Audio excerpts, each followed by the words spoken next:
Historical thinking concept, historical perspective. In order to understand how Canadians dealt with the challenges they faced post war, we need to view issues from multiple perspectives.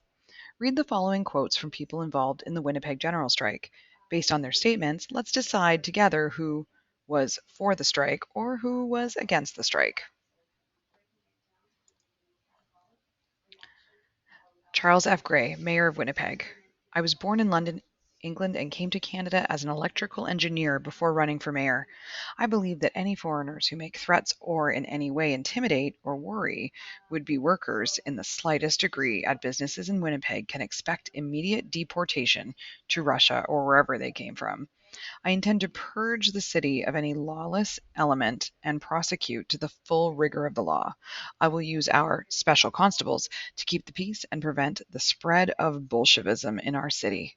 Meanwhile, all law abiding citizens can feel free to go about their business in the full realization that British law will protect them to the limit. No further open air meetings, either in parks, streets, or public places, will be permitted until further notice. You decide. Is Charles F. Gray for or against the Winnipeg General Strike?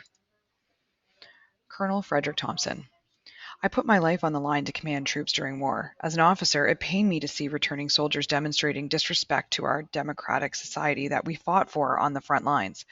I stepped in as a leader of the anti-strike forces and formed the Loyalist Returned Soldiers Association when the Great War Veterans Association would not take our side and oppose this threat to our democracy. My loyal men answered the city's call for special constables. The specials were paid $6 a day, which was twice the temporary allowance for returned soldiers. I believe the root of these labor problems are due to foreign immigrants and they should be sent back to their countries. Colonel Frederick Thompson. You decide, for or against the Winnipeg General Strike. Bill Ivins, labor organizer. I was born in Britain and immigrated to Winnipeg in 1878, where I worked as a laborer. I eventually graduated from university with a master's degree and became a minister in the Methodist Church, but later turned to the Labor Church, where I preached about social gospel, the belief that human welfare and social justice are moral issues, and that religion was not about inner spirituality but public service. This meant I supported issues like temperance, economic reform, fair wages, and pacifism. I did not fight in World War I believed the profit system, capitalism, should be destroyed. In the year before the Winnipeg General Strike, I became editor of the Strike Bulletin. Large crowds of 10,000 people would come and hear me preach at Victoria Park leading up to the strike. I believed it was time for improved wages, the right to bargain, determine contract with owners of companies to protect workers, and to organize politically. During this time, the Methodist Church told me I could no longer be a minister. I was arrested and tried for inciting or causing people to rebel against the authority of a state or monarch, called seditious conspiracy. I was found guilty.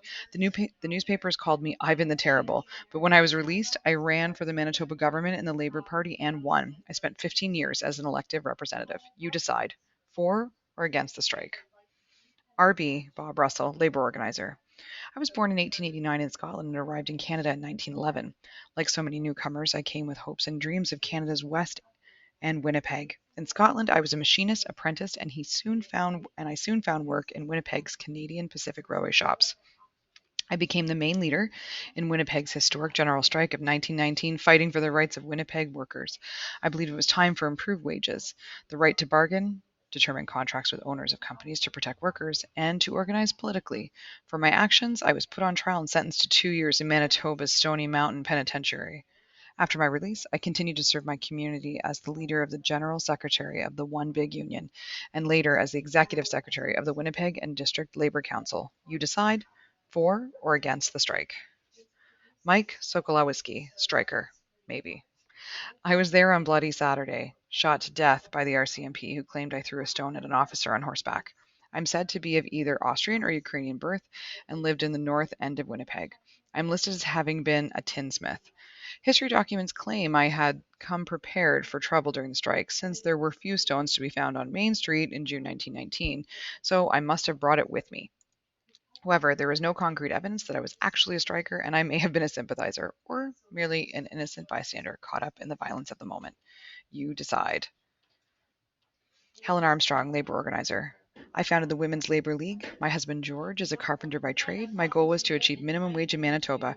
I am one of many women who supported the strike. I encouraged some of the worst treated women in the city, factory girls and hello girls, phone operators, to support the effort. You decide.